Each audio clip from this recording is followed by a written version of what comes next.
So my name is Jean Abbott, and I'm an editor, also managing editor of the Missourian, but for purposes of this video, I am the editor in charge of special sections at the Missourian, which we do about once a month, a themed section that delivers specialized news to our audience. It is designed for helping people 50 years of age and older live their best life in Columbia. My name is Molly Gibbs. Sophia Anderson. Esme Anger. Zoljan Smashy. Matt Guzman, I'm a sophomore at the University of Missouri and currently a Boomtown reporter for the Columbia Missourian. So my profile subject was Marilyn McLeod. She's a retired librarian. She worked at the Daniel Boone Regional Library for about 25 years.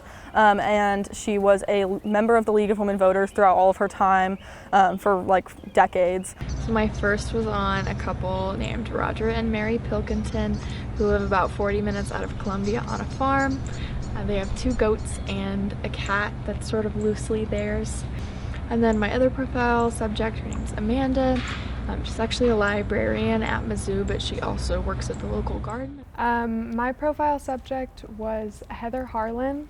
She's the health program coordinator for the Columbia and Boone County Health Department, and she works with adult mental health and opioid education. Yeah, so I did Allison Vaughn, who's the communications chair for the Columbia Audubon Society. It's kind of a group focusing more on like the environment stuff and birds, things like that. So she's really passionate about the environment, making sure that, you know, we can do everything that we can. My Boomtown profile subject was Pastor Clyde Ruffin. Clyde Ruffin is very interesting because from 2015 to 2020, he was a city council Ward 1 member, and then he retired. And since 2003, he has been the pastor of the Secondary Missionary Baptist Church.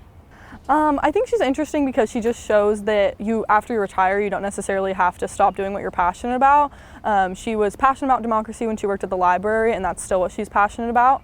And so she just found a different outlet for it that wasn't her job anymore. I think they're both interesting in their own ways. I think what drew me to them is the way they were able to articulate their own life stories in a way that felt really authentic.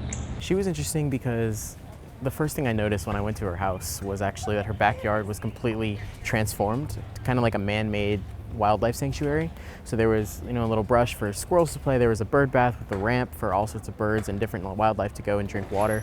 Kind of everything that she did in her own home was something geared towards protecting the wildlife. But now she likes to incorporate like instruments and different props into her presentations to get them to stick in people's brains. What surprised me about this reporting project?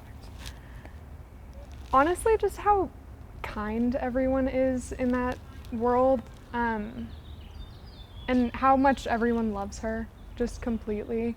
I think what surprised me the most was just, I think how much my profile subject did do. Like, she is so active in the community and at the state league and all these things. You know, Allison was an open book. She was, you know, very eager to tell me about everything that she was doing. What surprised me the most was his love of painting and quilting. I feel closer to the community now. Turns out that I think the stories are really outstanding, and that the people that we profiled are really interesting subjects in the community that everybody should know about.